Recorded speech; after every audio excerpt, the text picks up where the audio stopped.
Hello, my name is Ben. My name's Andrew. And we are your hosts of the Too Vague podcast this week. One word, two hosts, stories, trivia, and video games. Andrew, riding shotgun with me today. Got the shotgun. Wait, I don't have a shotgun. I got a Nerf gun. Is that good? Riding Nerf gun with me today. Got a Star Wars Nerf gun. Oh, Star Wars themed. It's a short story. Okay. Catherine's uncle gave it to me for Christmas one year because he likes to give the wacky fun gifts. He's that guy. He's that guy. So is he one of those ones who like buys adults toys? I don't mean like adult toys. I mean like adults, little kids' toys. Yeah, well, he did that time. He likes to have fun. He's a good guy. So what's new in Andrewville? Partly Robot Town, population Partly U? Robot Town. Funny thing you mentioned, about a month or so ago, I saw a little advertisement for the Portland's Funniest Person contest. Oh, okay. You know that thing when you're asleep and you order stuff on the internet or whatever? Yeah, so I signed up for this comedy competition. So on June 25th, I get to go on stage at Helium Comedy Club and convince Portland I'm the funniest person here. Oh, okay. All right. Or at least, I would like to be one of the top 11 funniest people. I'd be okay with that. In the top percentile. It'll be fun. I got to do like 4 or 5 minutes of stand up. I think I can do that. I'll just like call the best bits from the old episodes of the pod or something. So what's going on with Pringles? Pringles. Let's talk about Pringles, guys. I could actually like bring the empty cans of the Japanese Pringles. Yeah. Be a prop comic. You can talk about your unique airport Pringles side quest. No, I don't think I should do that. I think I should come on. Flame medium. You guys know in Amsterdam, I got flame medium Pringles. So you went for that. And then also you've been working on your presentations, right? Or writing a book, I think. Yeah, I'm doing lots of stuff. So yeah, I did a couple webinars back in March, which that was fun and cool. Not quite the same as stand-up comedy, but I killed. No, yeah, I'm trying to diversify my income streams because I want to quit my day job. Right. But I'm going to take a leave of absence next year anyway, but which sort of opened the door to the fact that there is a local small publisher that likes the stuff I write and they want me to write some books for them. So that's pretty exciting. Is it a contract deal? Is it like you're signing on for X number of books, or is it less formal? Yeah, I have a contract. I actually have like my first like formal meeting with my editor next week. Okay. So, but it's pretty cool. I mean, I can tell you the publisher is Microcosm Publishing, and they've distributed some of my zines, and I've had stuff in some things I've published before. So if you like go to their website and look for my name, you'll find that you can pre-order some books that I need to write. But, okay. so I like looked at their website and I was like, oh, they're serious about this, so we're going to do it. Yeah, very neat. Exciting stuff. Books, kind of like some of the zines that I've done in the like neurodiversity realm. Although one of them is going to be sort of like the economic zine, but a little edgy. I don't want to spoil the title because it might take me a couple of years to write it. There's one that's going to be the ADHD. ADHD FAQ is like the one that I want to try to get done first because I'm going to go on a little journey of diagnosis because I think I got some traits, and so I think, oh yeah, this will be a fun way to learn about how to deal with this stuff because I figured out the autism stuff earlier. And then I go, looking at the TikToks lately and the other internet stuff, and there's like all these people who either had a autism diagnosis and then realized like, oh, I also have ADHD, or they had an ADHD diagnosis and realized, oh, I'm also have these autistic traits. So it's like this whole thing, and I'm like, okay, I'm starting to see a bigger picture that resembles myself. But it's just kind of funny because like a quirk of the diagnostic manuals meant that before 2013 or something, they just did not diagnose one person with both. And now they realize, no, you can have both. But I think it's just, another example of broader understanding. And so I'm like, okay, maybe I'll understand myself more, because that's the best way for me to get into a writing project, is to be like, I want to explore this thing about myself. Like that time I wanted to figure out why I was time traveling so much. Yeah. So I wrote a time travel novel.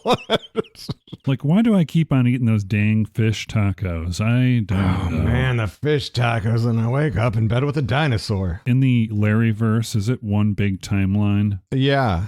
Okay. There aren't multiple universes or whatever. It's just a big timeline. No, there's one timeline. I think I might have hinted at some possible like hiccups, but the timeline always resolves itself, kind of like the Douglas Adams sort of theory of time travel is that doesn't matter what you do, it always works out anyway. Like you can't actually go back and kill your own grandfather. You can't set up those paradoxes and change the timeline.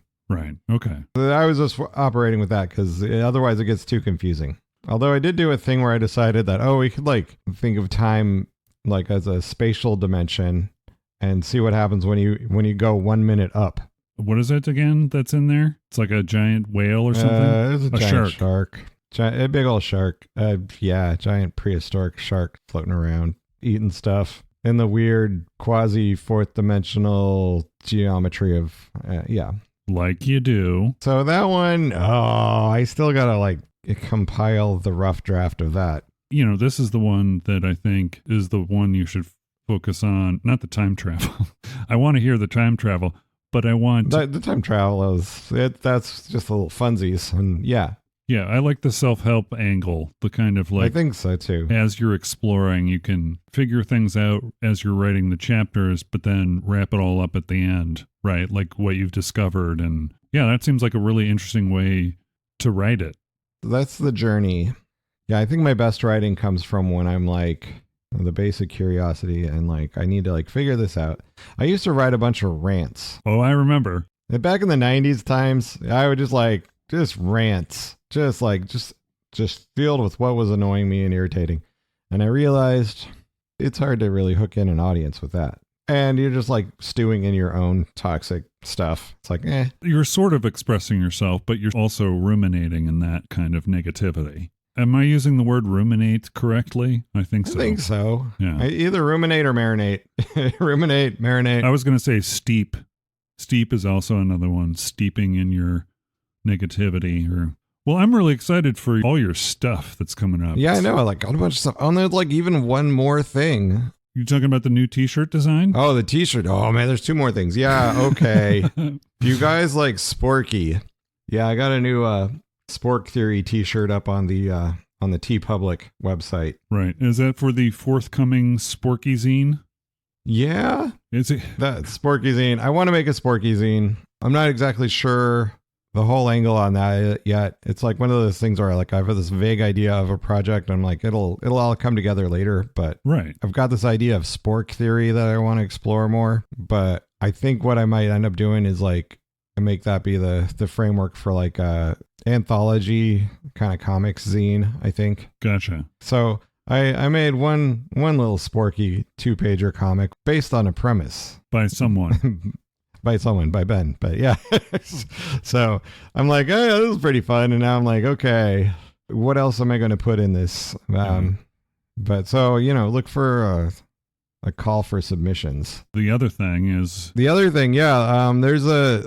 in Los Angeles, there's this publishing collective that puts out, I think it might be annually, this zine called the Aurtistic zine. Like it's AURTISTIC. So it's like a mashup of autistic and artistic. I contributed some stuff to the last issue. And then one of the organizers came up to me. He's like, hey, so we're wondering if you'd be interested in being hired to do like some coloring pages for our next issue. And I said, wow, I could just like draw stuff. So coloring pages? You mean like adding color to so you'd be the colorer, the colorist. I would be, no, I'm not the colorist. I'd be the penciler and the tracer. Okay. Yeah. I mean, inker. Like black and white line art that someone else can color. A lot to think about, a lot on your plate, but I mean, good stuff, not like it's good stuff. A lot on your plate with the mundane nature of work and the monotony. Yeah, the job is... I got bit by a kid last week. Oh, yeah. Yeah, I'm like, I don't want to get bit by kids anymore. The best way to minimize that possibility is to get yourself out of that environment. Or I thought you were going to say bite them first. Oh, you could do that too. No.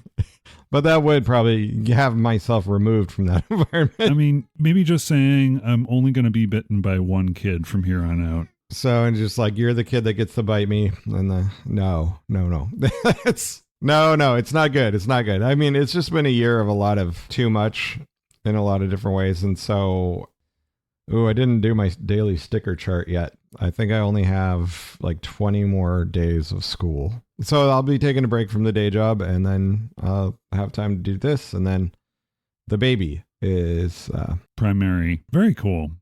It's kind of cool. So a lot of cool stuff going on. And yeah, what's going on with Ben? Oh, what's going on with me? Yeah. I've been playing some games. No way. Yeah. I've been playing some games. I talked to someone last week who will be the next episode that I publish. It's coming up. It's an interview. So with it's Andrea. It's in the future from now, but it'll be in the past for the listeners. Correct. Yeah. More time travel. Yeah, more time travel. I just, it just hurts my head sometimes. I mean, you know, I gotta get used to time travel, you know. You just gotta use it's just time travel. I am playing 2 games. We've talked about Pacific Drive. I am 90% through the story, so I've got one little bit left. There are some areas on the map that I haven't uncovered yet.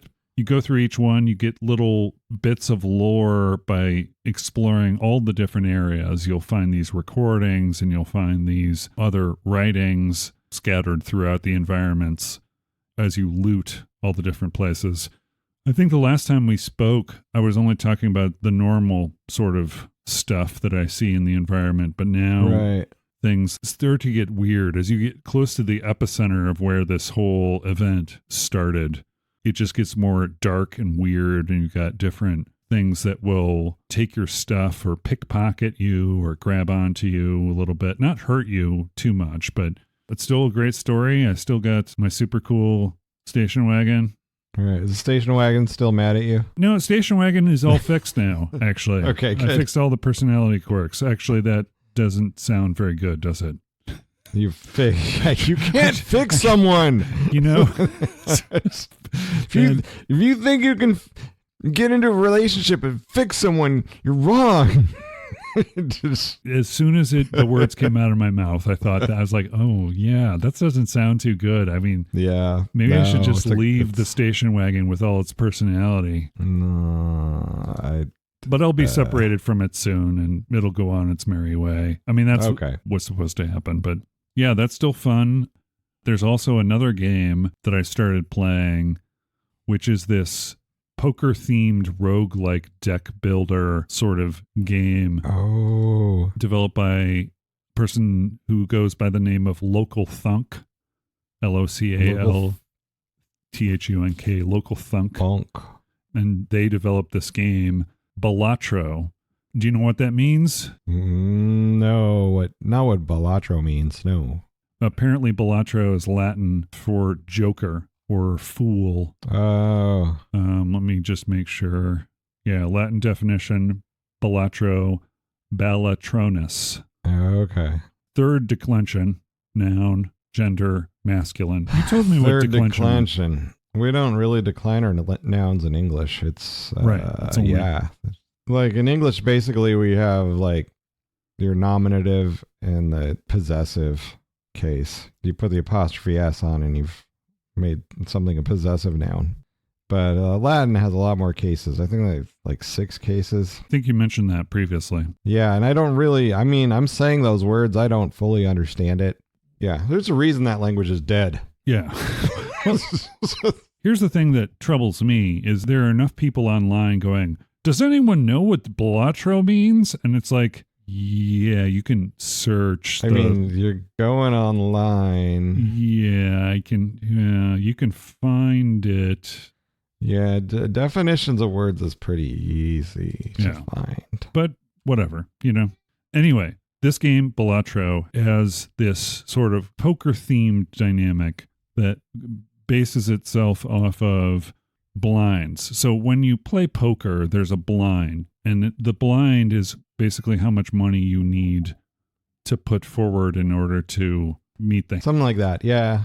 I'm not good at poker, but I'm not either, but I'm enjoying this game. I know the different hands, and they've got a different point value and a multiplier. Each one of those can be leveled up through playing the game. You've got 3 blinds per ante. Right. Okay. It's a small blind, a big blind, and then a boss blind. Boss blind. That's new to my experience. Yeah. The boss blind is just something that's a general rule that you have to follow. So yeah, no, it makes sense. one of them, for example, is you have, when you're normally playing, you can redraw cards. You can pull cards out of your hand and redraw them from your deck. One of them is all of your redraws are gone. Some of them are like, for example, all hearts are debuffed, so on and so forth. All hearts are debuffed. Yeah. You can't fix your relationship and can't debuff your heart. No. I think that boss is called the Head. The Head. Honestly.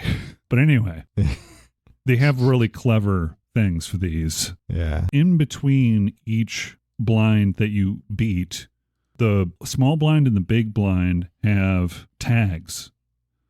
And if you bypass the blind to get to the boss blind, you'll get bonuses for each one of these tags.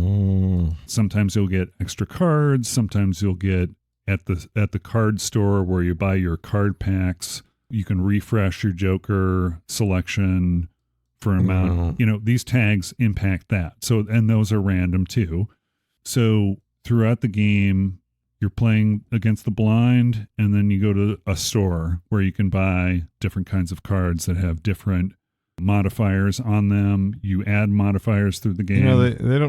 They don't like it when you do that in Vegas. Yeah, it's not. Yeah, they don't like it when you bring your own cards to Vegas. No, they don't. No, they don't.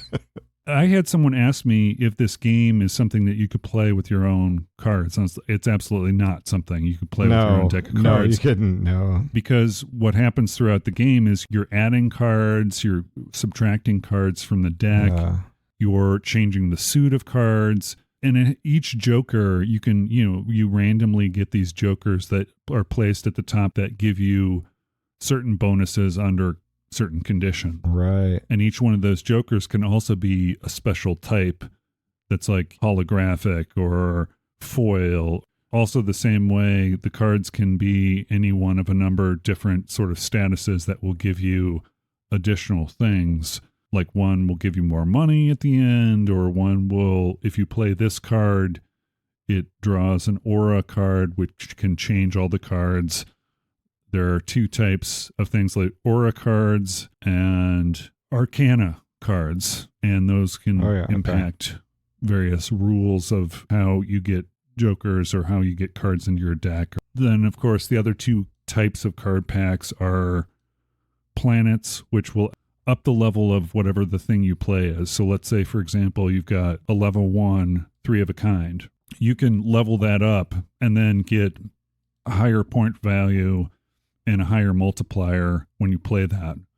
Also, when you play these things, you also have the face value of the card that adds to the point side of things. And depending on the effect that you have on the card that can increase the multiplier, then it applies it. So basically it'll score it by taking the hand at the point value, adding up all the cards, applying all the modifiers of the cards, and then applying all the modifiers of the Jokers. And then you've got your score for each hand that you play until you beat the blind or you lose. So it is such a fun little time waster of a game, just kind of like, to try and figure out how you can stack your Jokers in just such a way to maximize your points. And then as you go through and you beat the individual blinds, you unlock more packs of cards that you play with, which give you different bonuses depending on which one you play. So that's what I've been playing, a lot of that. That's cool. It kind of reminds me of there's a physical card game called Flux. Oh yeah. I think you talked about this. No. It's an interesting game because Yeah, like that. There's a lot of like different cards that will change values of other cards, or every game starts out with like a different objective, but a player can play a card in the middle of the game that changes what the winning condition is. Oh, okay. So it's like, it's very, yeah, Flux. It's very fluid. It moves all over the place.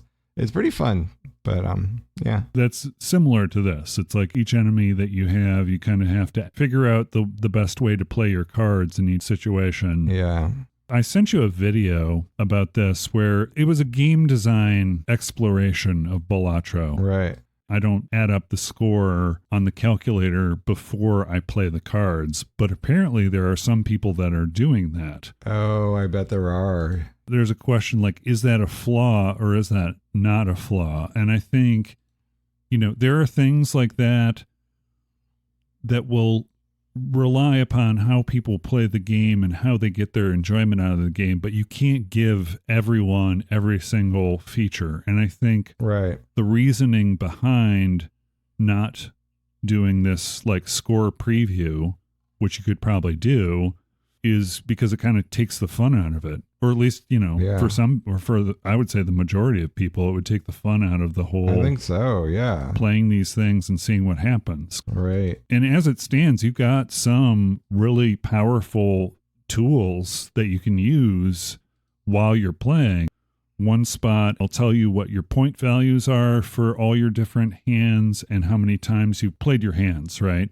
Like how many times you played a straight, how many times you played a flush, how many times you played a full house, and then all the levels of those, which is the base points and modifier.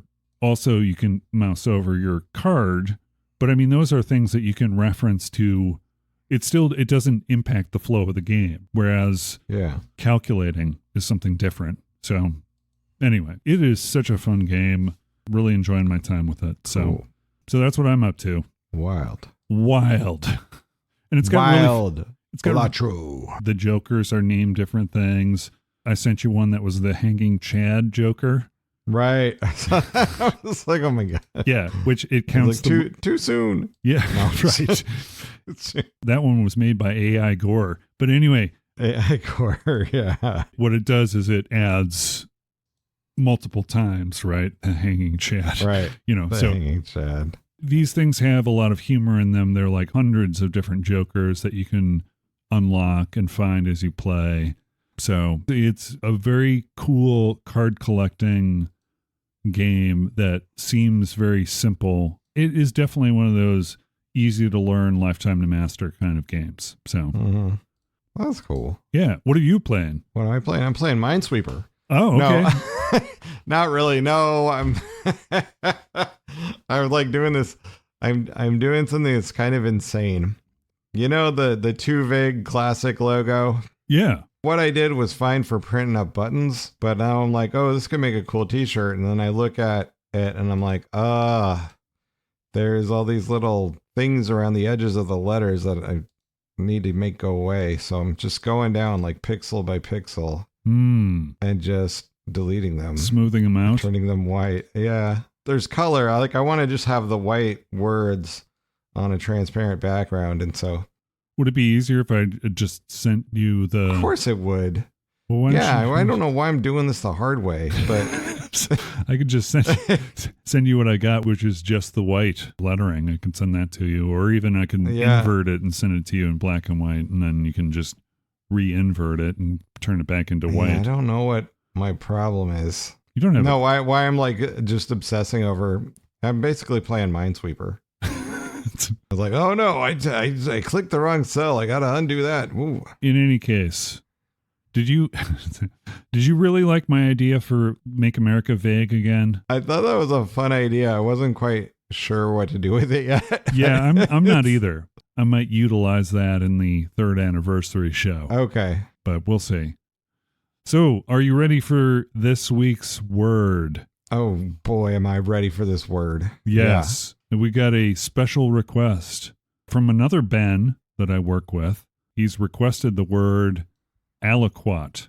Aliquot. Yes. It's like something like a kumquat or an apricot. It's, yeah. No. It's not. It's not. It's not a tropical fruit. It is not a tropical fruit. It is not a human paraquat like in the Big Lebowski. Big Lebowski, the most perfect movie. Do you think you think it's the most perfect movie? I mean, maybe Citizen Kane is no. Citizen Kane's cool. Spoiler alert, it's a sled. So anyway. It's a sled. Yeah, it's not about the sled. I mean, yeah. Spoiler alert. It's about the man, not the sled. Yeah. But it's a the sled. The sled is just the MacGuffin. But yeah, no. I don't know. Big Lebowski is pretty cool. As far as it kind of exploring the film noir-ish sort of, It explores a lot of different eras of cinema. Yeah. Like, cause there's like the Busby Berkeley number, and they got the homage to the Western. Yep. By just having Sam Elliott show up a couple times. like what? Yeah. Only one thing. Do you have to use so many cuss words? They recorded a version for television. I haven't seen that. Have you not? You've not seen it? The made for the Feed a Stranger in the Alps. Just type in Feed a Stranger in the Alps, Big Lebowski, and you'll pull it up. Or maybe it's Find a Stranger in the Alps and Feed him scrambled eggs. But it's something just that makes absolutely no sense. But it was recorded by the actual actors. Let's see what happens when you find a stranger in the Alps. Yes. Okay. I guess that aired on the CW. Yep. Okay.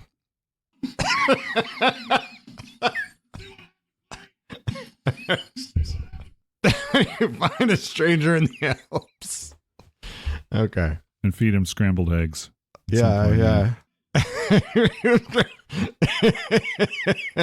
That's actually kind of better. Yeah, I mean, it's kind of better. In a way, it's more deranged. Yeah. It's more deranged than the original scene.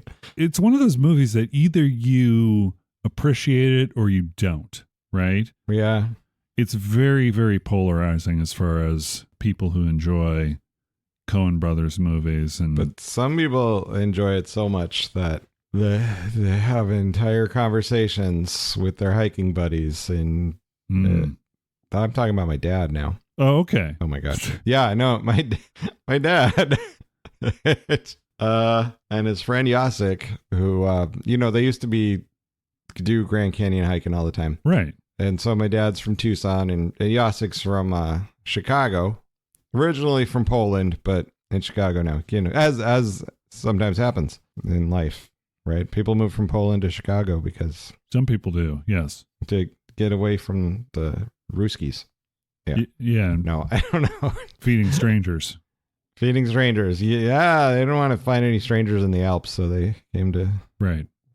But they discuss the movie. Is that? I don't know if they discussed the movie so much as they just exchanged quotes back and forth. Oh, okay. Were you witness to this? Yeah, or like they're just. Oh my gosh, this is just any time I hang out with my dad. Well, it's not as much lately, but there is just a while that. Yeah. Yeah, it was just a thing. My dad gets really into certain things for a while, like way into it. But right, yeah. I can get you a toe with green nail polish. He'll say that. Just I can get you a toe. You just get some pinking shears. Finishing my coffee. Finishing my coffee. That has nothing to do with aliquoting. No, it does not have anything to do with aliquoting. But we're not chemistry majors, so no, we are not chemistry majors. But we're doing the word aliquot. We're doing the word aliquot because it's actually a pretty cool word. Yeah, it is very interesting. I mean, it probably has a definition. Yeah, it does have a definition. According to Oxford Languages, aliquot, the noun aliquot, a portion of a larger whole, especially a sample taken for chemical analysis or other treatment. And then part of that is also mathematics, a quantity that can be divided into another a whole number of times. And then you've got the verb, which is to divide a whole into aliquots, to take aliquots from a whole. So that is the verb. So when you aliquot something, That's that. I'm going to aliquot you. Yeah, no. I mean, that could be a really weird threat to tell someone you're going to aliquot them. What? That sounds like some Hannibal Lecter stuff there. Yeah, he's the late great Hannibal Lecter. The late boy, that was a weird thing somebody said in front of a television camera. a rally. In a rally, yeah, and he said it a few times. I said it a number of times, but anyway, back to playing the hits. Playing the hits. So the origin of aliquot, Latin, some or so many, and from alias, alius, one of two, plus quat, how many?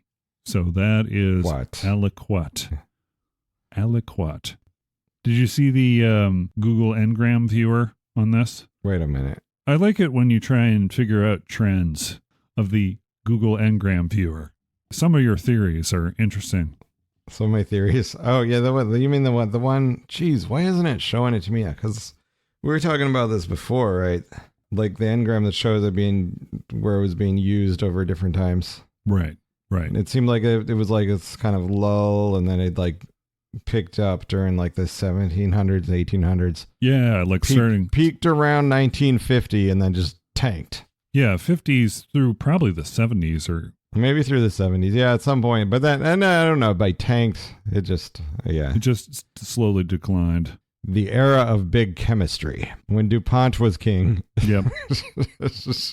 Dow Corning. You had your Procter & Gamble. They did a lot of that kind of stuff too with chemistry and like food chemistry, but still. Let me see if there's a children's definition according to Merriam-Webster. Whoa. There's a legal definition. There's a medical definition. No kids definition. Come on, Merriam-Webster. We need ourselves a kids definition for the word aliquot. What? Hold on. There's a book called Aliquot. A book? Can't tell what kind of book it is. Is it a trashy romance novel? No. The description says, the chemist with a sample analyzes an aliquot of that sample, a little part of a larger whole. The title of John Clegg's new collection speaks to the poem's sense of... Oh, it's a book of poetry. Being parts of... Okay. About aliquoting? Yeah. I mean, it's called aliquot. So I'm guessing there's some science-informed poems in there. That would actually be pretty cool. Could just be one really crappy poem and parts of that crappy poem split up. Looking at the Barnes & Noble website. I guess it came out 2 years ago. Hey, this is actually almost timely? I don't know. I'm not really sure about the poetry world. Who's the author? Is it a well-known author, or is it an author that's just kind of like, some dude? The author is John Clegg. Clegg. I don't know who that is. Okay. He narrated a Sherlock Holmes book, maybe. I'm not seeing anything aliquot. Yeah, I'm not either. Anyway, there you go. Somebody wrote a book of poems. Maybe about aliquoting, it could just be like they're like, this is a cool word. Yeah. But, Right. We're not going to call the book of poetry Toast. I wouldn't do that. What do you think of, Andrew, when you think of the word aliquot? A cross between an alligator and an apricot. No, aliquot. It's such a different word because, the true confession time, I never took chemistry in high school. Oh. So. Okay. So I don't know, it's like, ooh, this is a brand new word to me. Okay. Yeah, but you're familiar with, you took like some biology stuff? I took biology, I took physics, I took astronomy. Yes, because I was really, really into Carl Sagan. Yeah. But Arizona was not the place to wear turtlenecks, so it just didn't. The fashion didn't take. I didn't wear the turtleneck and the cool like corduroy sport coat, but I thought about it. Yeah. Emulating your hero. So are you familiar with all the different equipment at all? Or I'm or a little bit. Oh, like the chemistry equipment? Yeah, like Erlenmeyer flasks and... I know, a graduated cylinder. Yeah, the graduated cylinder. Pipettes. I know. I could probably fake it. Burettes. Hum a few bars. Yeah. Yeah. my brother does chemistry for a laboratory. He showed me a couple of pictures of tools that are used for aliquoting, and one which is sort of I don't know, how would you explain that one that has the plunger, almost like a syringe with a plunger on it, a really big plunger, but metal and glass. Yeah, that was crazy. Well, he said the benefits of using that, he uses that for hot agar. Hot agar. Yeah. Agar is used as a growing sort of medium for things. So he will inject, aliquot that into different tubes, and then okay, and then grow stuff in the tubes. Then grow stuff in the tubes. He'll add different things to the tubes once he's split it up equally. But these tubes are not actually the internet, are they? The tubes? The tubes. This joke might be 20 years old now. Whatever. Okay. Senator Ted Stevens from Alaska, who said the internet, it's not like a truck. It's a series of tubes. Is that what he said? Yeah. Huh. Yeah. That was bad. He was like really old, and yeah, this series of tubes. Oh, you know what? I just typed in internet, and the first thing that popped up was internet is a series of tubes. Let me see here. It's not a series of tubes. Okay. Yeah. But this guy. It's on Wikipedia even, under series of tubes. A series of tubes is a phrase used originally by then U.S. Senator Ted Stevens, Republican, Alaska, to describe the internet in the context of opposing network neutrality. Yeah, it was weird. It was a weird metaphor. Yeah. So I don't know why I shouldn't have brought it up now, because it has nothing to do with aliquots. Well, I mean, if you could aliquot the internet. If you can aliquot the internet, you could put it into a series of tubes. Yeah, that's kind of like isn't that kind of what the cloud is doing? The cloud, yeah. It's aliquoting our data. Well, maybe it is. I kind of see where he's going with this, right? Yeah. Somebody tried to explain the internet to him using a metaphor, and then he took the metaphor and thought it was literal, or he just... I don't know.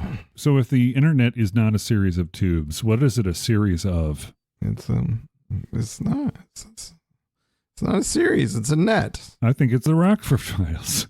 A series of Rockford Files. That's what I'm thinking. The Rockford Files. Maybe you'll get paid this week.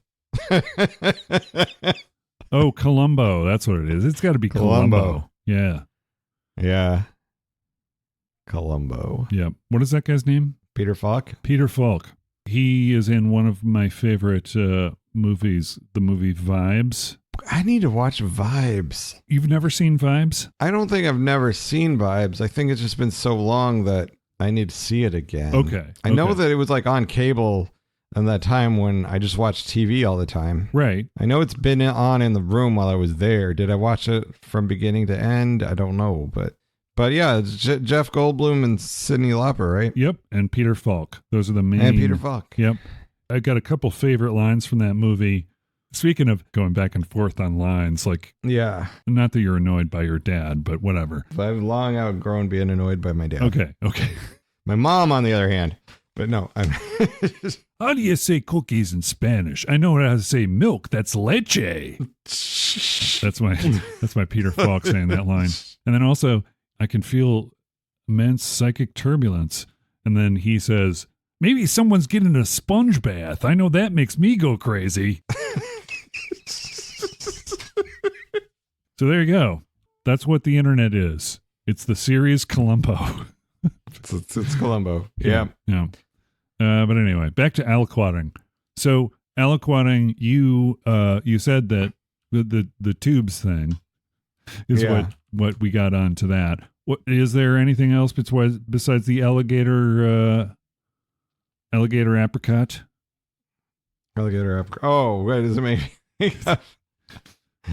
Aliquot. Aliquot. The reason I know the reason I know aliquoting is because that is, in my normal day-to-day job, it's chemistry and laboratory related adjacent, right? So that kind of terminology I'm familiar with, plus my brother being a chemist also. Just the concept of aliquoting is splitting things up, right? Yeah. Sometimes for testing. What else do you think of? Anything else or? Aliquot. I mean, we already talked about the Big Lebowski. Right. But no.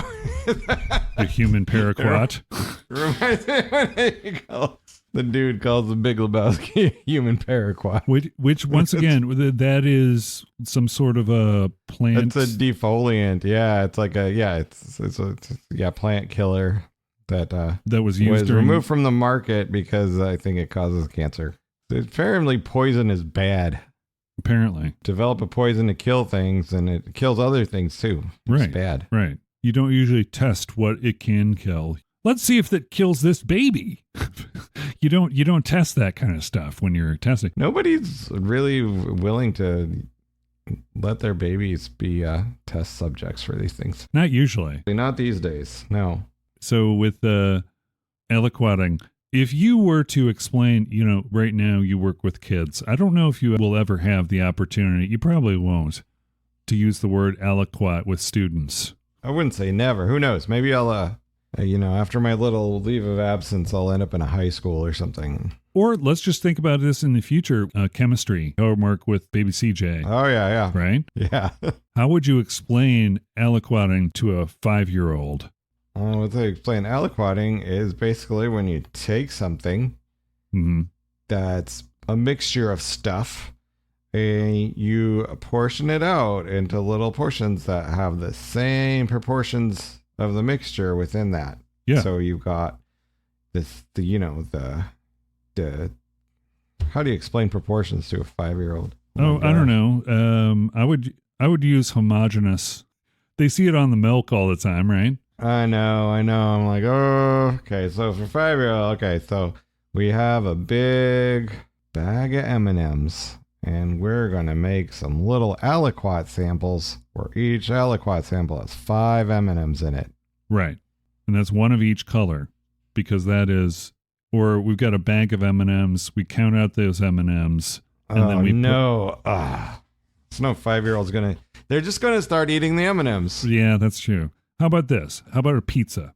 I know a pizza is not, you can kind of visualize that it would have equal amounts of toppings distributed evenly on it. If it's made well, right? It should be pretty, yeah. So you take a piece of that is an aliquot, you put it into a container. Let's say the plate is a container. I mean, that's maybe going a little advanced. Yeah. Is a plate a container? It's not, right? In a sense. In a 2-dimensional sense, yes. Okay. If we were going at that, well, here's this flat thing and we're putting it in this container that defines an edge. Yeah. Right. Okay. Yeah. So does the pizza thing work for you? Because there's Yeah, the pizza thing works for me. Okay. Yeah. I want to eat it, but yeah. Because that's how I would explain it. Then you can easily explain the concept of keeping a mixture the same. So it's got the same amount of crust, the same amount of sauce, the same amount of cheese, the same amount of pepperoni, same amount of mushrooms, whatever. So you should be teaching chemistry to 5-year-olds. You know how I like to do those April Fool's things, right? Maybe we should do a Mr. Wizard. I do a Mr. Wizard sort of episode. I don't know. Maybe not. Mr. Wizard. The really boring precursor to Bill Nye the Science Guy. He didn't really have a lot to him. I mean, Mr. Wizard. Well, no, he was very calm. It was a good show. Yeah. Because he would show stuff. He would explain stuff. And, it was a good show. The science show that I really liked was Beakman's World. Beakman's World was pretty nuts. Yeah. It was a lot better than Bill Nye the Science Guy. It was weird in a way that was very unique and fun. Yeah. Here's the thing, Bill Nye the Science Guy. The thing is, I had already been exposed to the Seattle sketch comedy show Almost Live. Oh, yeah. They showed that on Comedy Central for a while. And so Bill Nye was on that. Yeah, he would do a little science-based rants on there, and that was pretty fun. Beakman's World was, if I were someone who would drop acid ever, I probably would have done that and watched Beakman's World. Anyway, no, let's not talk about dropping acid. I don't know. Let's not, because but neither one of us probably should. No. Yeah. Okay, so the pizza analogy, I guess, right? I think... Tell you what, you got your acid on the blotter paper, and if you cut it up in the No. 1 inch by 1 inch squares, you're totally aliquoting it. Yeah, we're going back to the pizza. Yeah. We're not doing acid. We're not doing acid. No. It's not for a 5-year-old. It's not for a 5. No. That's your t-shirt design. The Too Vague Podcast. It's not for 5-year-olds. Just like acid, it's not for 5-year-olds. It's not for 5-year-olds. No. All right, back to aliquoting.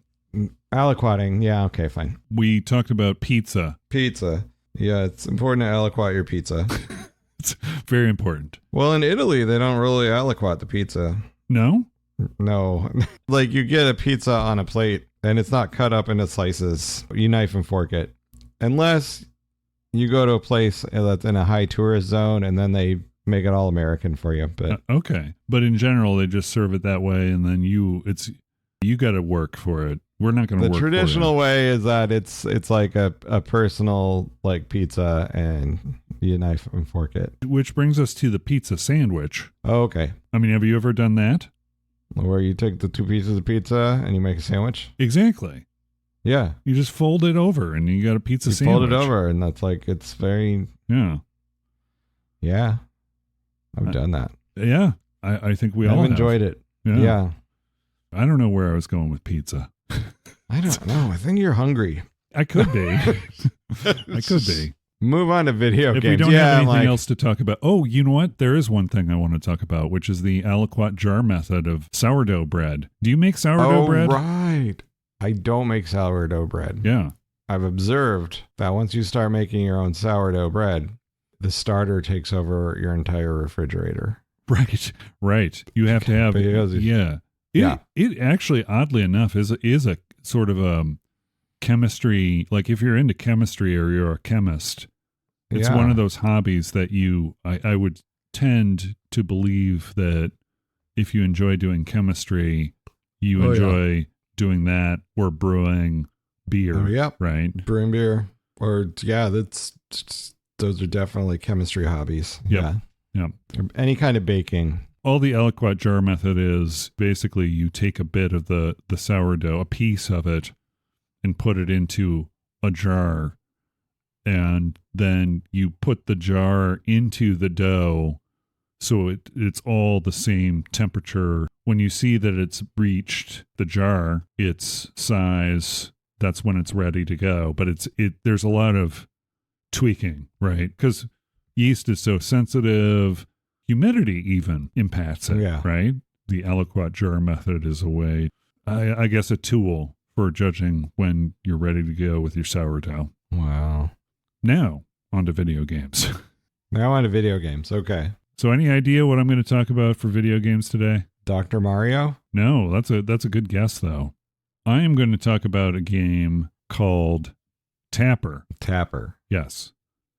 It is an arcade game that came out in 1984. There's also a version of it called Root Beer Tapper. Okay. Because this was originally designed for bars. It's basically a game where you are serving beers to people who are slowly advancing towards the end of a bar. I remember this game. Yeah. So you serve the beer to them and then they send back the glass. Right. And you've got to do that with all 4 levels, right? As far as different bars. Mm-hmm. And you have to serve the beer at the end of the bar, slide the beer glass towards them, have them drink it, they return it, and you have to pick them up or else they fall on the ground. Right. There's also a thing where you get extra points if you grab a tip, and when you grab the tips, there's a little song and dance show that appears at the top of the screen, and you have to be very careful that you don't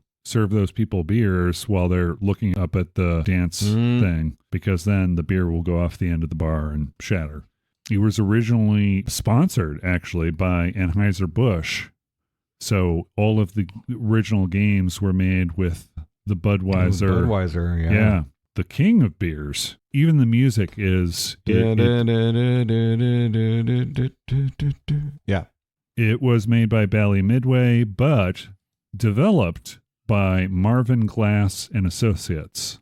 Now, are you familiar with Marvin Glass and Associates? I feel like I've heard the name before, but Marvin Glass. Yeah. What do they do? They are a toy design and engineering firm based in Chicago. They're responsible for making Rock'em Sock'em Robots. Oh, yeah. Light Bright, Mousetrap, Operation, Simon. Did you ever have the Evil Knievel stunt cycle? Because I remember I had that. I didn't, but I think my older cousin had that. Yeah, where you just crank it up and then... You crank it up and you're like, boo, yep. Yeah.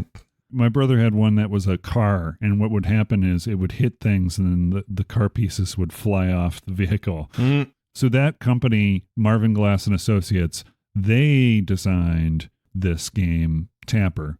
Their first game, however, was a game that was called Domino Man. Domino Man is the name of the bartender because it's the same character. The next game after Tapper was this game called Timber. You're chopping down trees, but you were still Domino Man.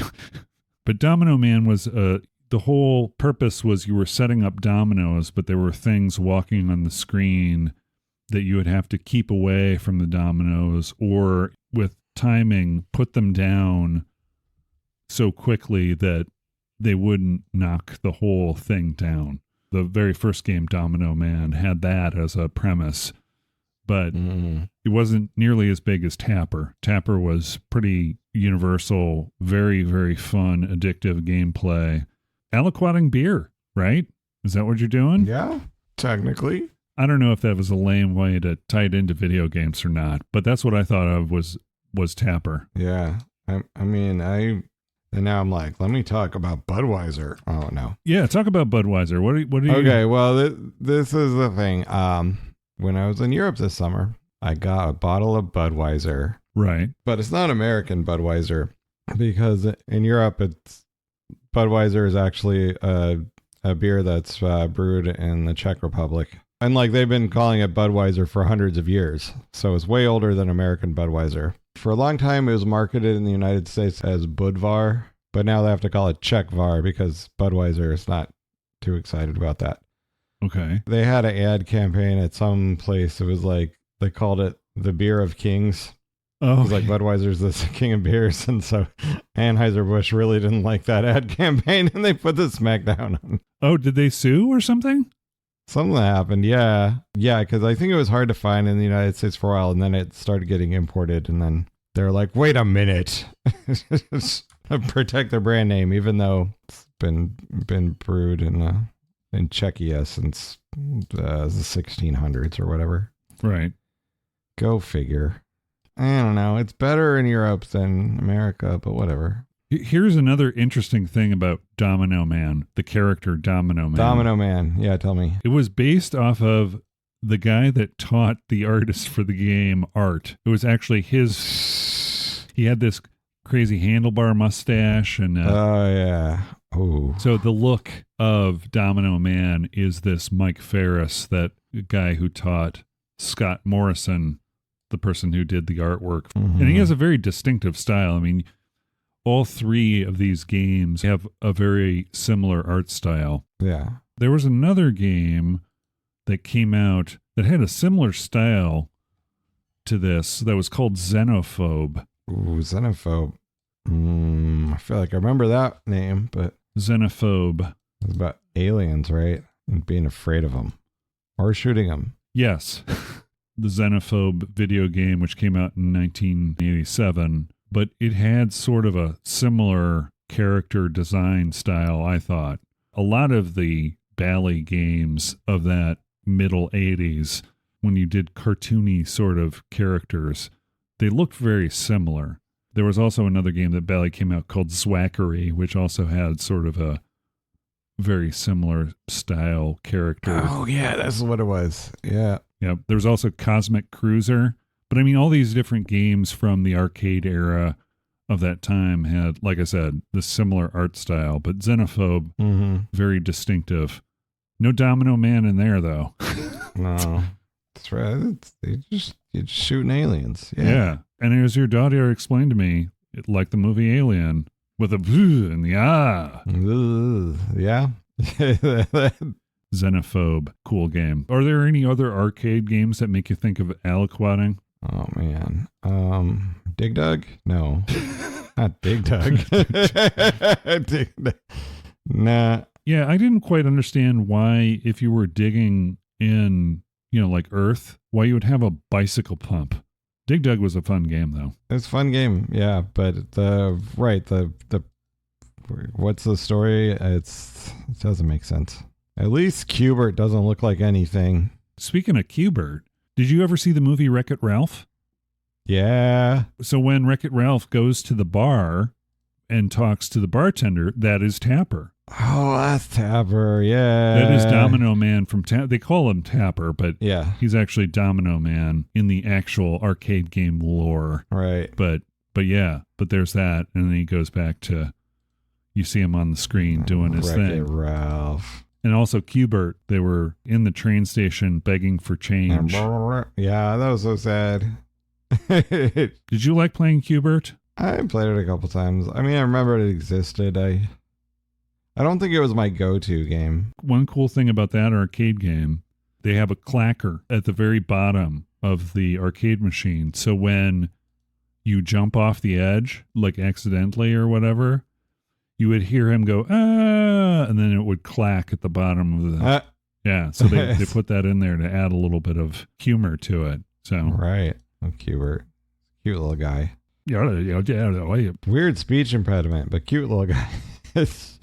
What are your closing thoughts on the word aliquot? I learned a new word, and I can't wait to find an opportunity to use it to the annoyance of all my friends.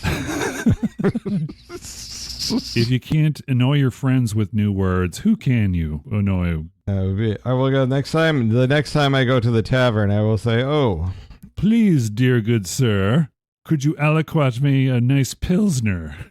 Yes. And they'd be like, get out of here. Or, with my pizza, you could always go to Domino's and say, like, pizza. Go to Domino's. Can I get a... That's a little stretch, I think, the pizza thing. It was just for illustrating, Domino's. I think, for a child, right? But for a child. But yeah, if you're dispensing or splitting something up, I would say into pieces, putting it into containers, then that would be an appropriate use of the word aliquot. It would be. I thought that was really cool that Marvin Glass and Associates, so that there was a connection between one of my favorite arcade games and my favorite kids games, like, Rock'em Sock'em Robots and Simon and all those, right? Classics. Yeah. So that was kind of a cool thing that I learned. Wasn't like Hugh Jackman in a movie based on Rock'em Sock'em Robots? Real Steel? Are you talking about Real Steel? Yeah, I think that's right. That was the Rock'em Sock'em Robots movie. That was after the Battleship movie with Rihanna in it, right? Yeah. There was this whole thing about, like, let's make some movies based on board games and stuff. And this is not a bad idea. And it seems like they've done the same with video games lately. The Rock movie, Rampage? Oh, I didn't see that. Yeah, that's based off of... I forgot about that. Yeah, Rampage. That was a good one. Just a big monster, make the building fall down. Yeah. Midway. Yeah. So still a similar sort of cartoon style. Very similar to those other ones. They had the... I liked that style. It was a fun little game, but the movie, I'm like, really? It's not even... There's a certain point at which you're picking up properties because there's a recognition there, but who today, I don't understand who would recognize Rampage today. How much nostalgia how is that going to sell a lot of tickets? Like, basically, from what I hear, the Fall Guy movie's having trouble selling tickets.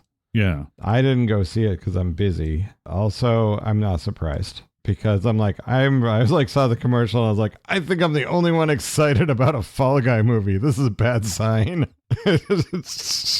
You can do a concept right. Like the A-Team movie. I thought they did a good job. Oh, I didn't see that. Yeah, the A-Team movie I thought was a good attempt. It wasn't perfect, but it kept with the spirit of the whole thing. Right. And the trailer I saw, it looked like it wasn't, I don't know. It didn't seem true to the original show. Yeah. And I think that's part of what you really need. Say it's a reimagining and call it something else, I guess. I mean, I don't, based off of. Because, like, in the show, like, he's like a bounty hunter when he's not doing stunt work. So exactly. Whereas, like, in the movie, it seems like he's just the stunt guy who's caught up in this whatever. And I'm like, that's not the show. With these video game and television properties, you can do it right, but I think there's a point at which these things expire. Yeah. I would say arbitrarily, it's probably like 5 years. If you don't have something that's within that.